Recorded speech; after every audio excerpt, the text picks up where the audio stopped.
Hey everyone, thanks for joining me. In this video I'm going to be roughing in most of the electrical that's mounting the work boxes and pulling wire. Let's get started.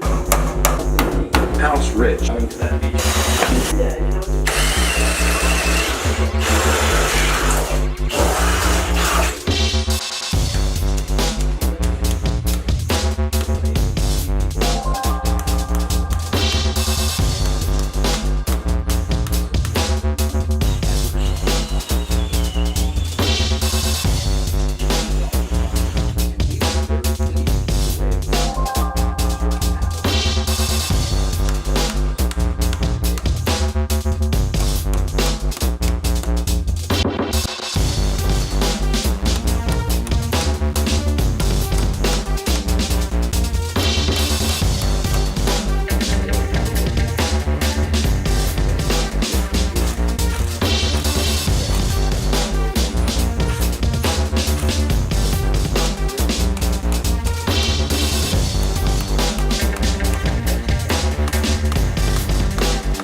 make sure that we are all collectively protected.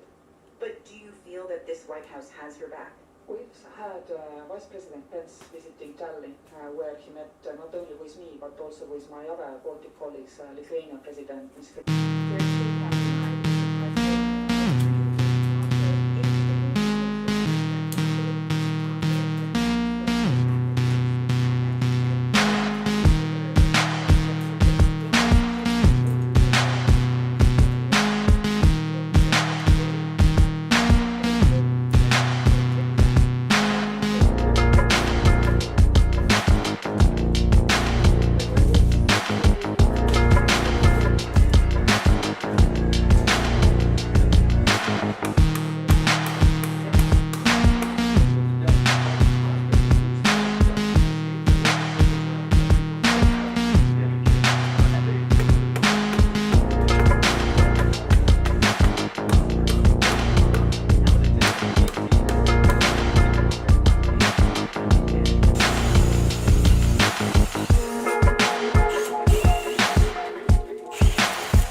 Let's take a quick look at the progress that I've got done for this video. I'm going to do a video that shows all of it kind of completed later on, so I'm not going to do a full explanation now. I'll talk more about that later.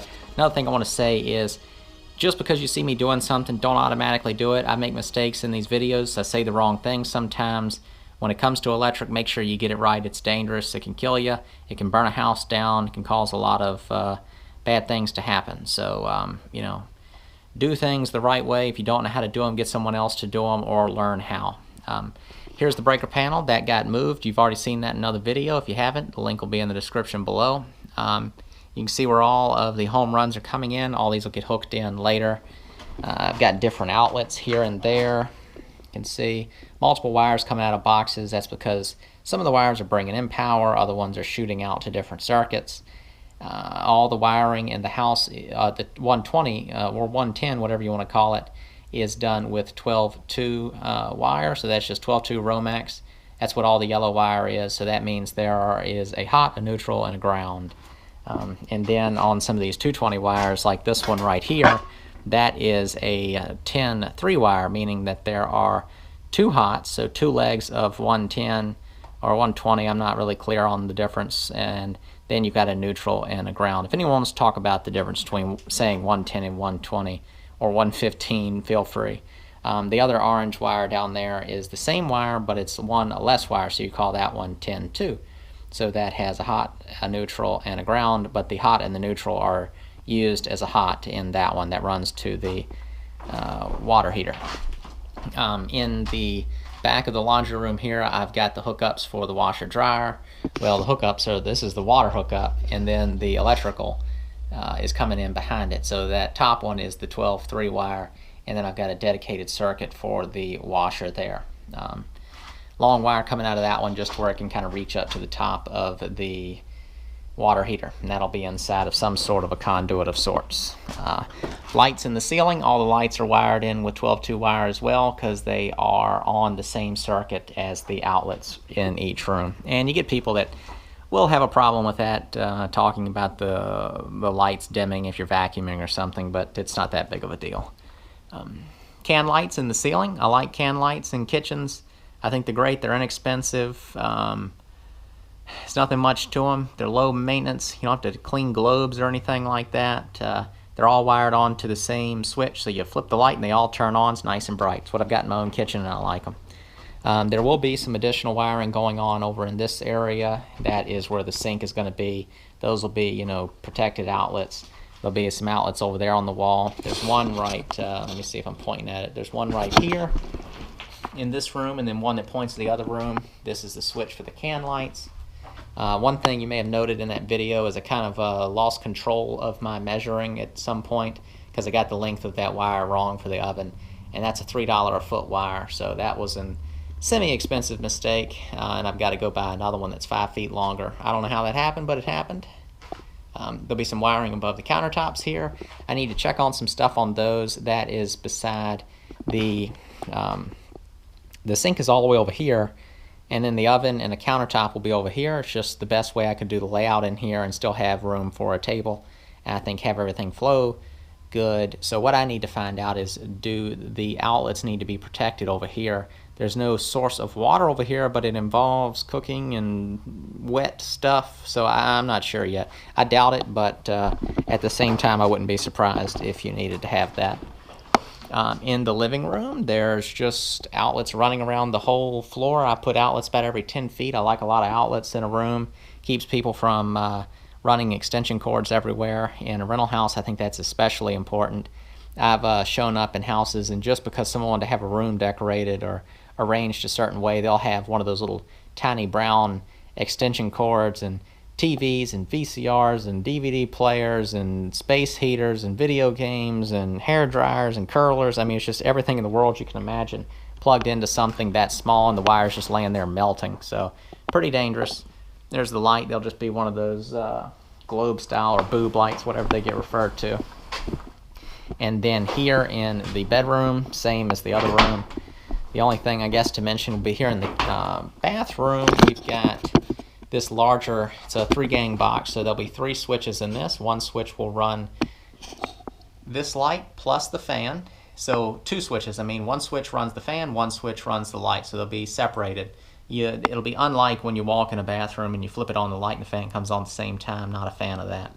So the other outlet, the other switch will run this light right here, which will be a vanity light, because there's the light, vanity goes right here. So that's it for the bathroom. I just need to kind of figure out how to wire up that switch. It's a little unclear with this particular fixture that was in the ceiling of the bathroom. In my own personal house, I have one of those as well, but it was pretty straightforward. The directions told you.